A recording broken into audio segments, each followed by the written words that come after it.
तरुण पोरांना सांगतो, पोरांनो हे प्रेम बीम ह्या ज्या गोष्टी आहे ना, या सक्सेस नाहीत, सक्सेस नाही. आपण म्हणतो बा प्रियशी माझ्यावर प्रेम करते, चुकीचं आहे ते, चुकीचं आहे. आपल्यावर प्रेम करणारी प्रियशी आपल्या पैशावर प्रेम करते का आपल्यावर करते? पैशावर. आपल्यावर प्रेम करायला येईल काय? आणि आपलं येडं म्हणतं ती माझी नाही ना, कोणाचीच होऊ शकत नाही.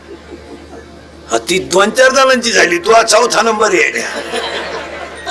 प्रियशी नाही, नाही नाही. कोणत्या माझ्या समोर बसलेले प्रियकर आहे, आता इथं 2-4 प्रियकर आहेत. तुम्ही म्हणे मला चेहरे होऊन कळतं, मला नाही सांगायचं. मी असं बसल्या बसल्या सांगणार, हे बाई इथं 2-3 दिवशी येणार आहेत, एका मिनिटात नाही, आपल्याकडून नाही.